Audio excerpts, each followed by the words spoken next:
All right, hello everyone. Darren with G2 Tactical. And Trevor with UG Tactical. Yeah, we're going to go over the Explosive Sunset TACSOP real quick, so you got a nice brief overview of what's going on. Trevor, what do you got? All right, so what's on the schedule for Explosive Sunset? All right, so the actual schedule for it is going to be Friday night. You'll be able to come out and you can camp out if you want. At about 1800, we'll have the gates will open, and we will pre-register everybody that wants to come out. We'll get a brief and chrono and all that stuff, get you kind of pre-staged. This way, on Saturday morning at 0900, when we reopen up the gates, we'll have another brief at 9:30, and we'll start games at noon. So we'll have the Friday pre-register so we can get you guys going a lot quicker, so that we have plenty of time to get you guys out on the field and get started by noon. All right, what has changed since last time we had Explosive Sunset? All right, so the last time it was more of just a force on force, but the event has always been more of a USA is going to win type deal, where we take over certain regions of the field. So this year we have the USA team starting out in outskirts, which will be their fob near the railroad tracks, and there are multiple pathways, which he'll show on the map, on the video of the maps that we created, where there are different pathways for the USA to take over different territories. And you have to go based on a point system, and it should last a long, I think probably at least about 8 to 12 hours, or 8 to 10 hours for this entire game. And then once they reach a certain point value, then they can attack the main fob of the RLNA team. The thing that's changed the most is going to be that there is a limit on mags. So anybody is allowed to have up to 5 mags, except for LMGs and so forth, which are restricted to one box mag of 5,000 plus rounds. Yep. So we've got the radios also in the TACSOP for which channels that you can use. As always, like the emergency channel is FRS1, which is 462-562, and the shop up here will have a radio for that purpose in case there's any emergencies. All right, what part of the field is going to be in play for this event?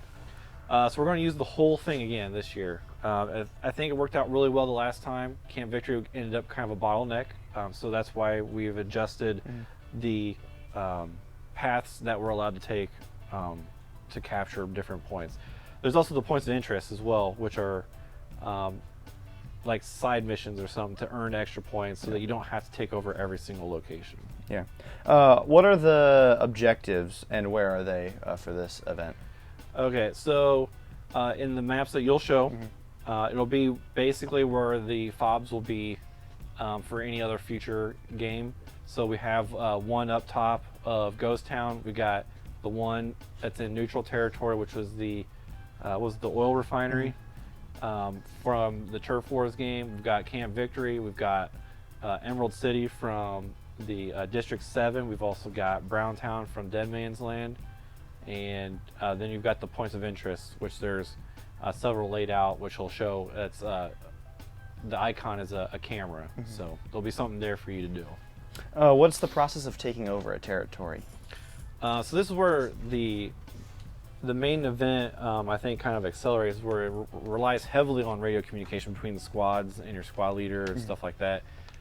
They have to go to a territory, eliminate the enemies that are there, fortify it, and then they have to radio to their command, and then that command will call in the EOD, and the EOD will make its way. So you gotta actually hold the area for a while until EOD gets there. And if it's under too much fire, like the EOD doesn't feel like they're safe enough, they can actually say, radio in, like, we can't come in, the area's too hot. And so you gotta progress it a little bit further of taking that area over. And then once they come in, they'll detonate the area, they'll destroy the weapons cache that's there, and then they'll radio back to command that the area is secure, and the RLNA team will be also notified that they've lost the area, and then that's pretty much it. You own the territory now. Can you capture commanders? Can we capture you during this game mode? No, technically you're not supposed to be able to capture commanders. It's supposed to last until it's about dark time, and that's when you're supposed to be able to capture the RLNA team, because the whole progress of the game is the RLNA has taken over, and USA is trying to fight back to take back those areas. and the very ending is capturing the RLNA team. Discord chats for squads. Yeah, so once you pre-register and or sign up at the gate, you can be added to the Discord chat, which we have separate chats for both teams, and different chats for like commanders and stuff, so they can discuss their own stuff there in privacy from others within our system. So they can prepare ahead of time before the event and prepare ahead of time. Get connected, get share radios. Different stuff on there at the same time. This way you also don't have to hand out phone numbers to people. You can have your privacy and stuff like that. Uniform rules. What uniforms are we allowed to wear during this event? So it's almost like anything goes, as long as it's a tan or a green, and you'll be put on the team based on that. Some people only have black or whatever, so they'll be put on either side. I think it's green is what we have them on. Yeah, they'll be put on the green side, but if there's too many green, we'll have to balance teams a bit as we go. What are the points of interest for this game? Okay. All right. So the points of interest, which he'll show on the mini maps, which are designated by the camera icon, there'll be actual supplies or down soldiers or whatever there, because the premise behind the points of interest are that in future iterations, probably the next year when we run it, they'll be able to build an airstrike and stuff like that, build a nuclear bomb or whatever it is, and then call it an airstrike. So there will be like the missile container. We've got our 2 dummies that will be out there, the yellow oxygen canisters and stuff like that. And when they get those or take photos of them or find intel on those bodies, they bring those back to their fob, and they'll get the points for them.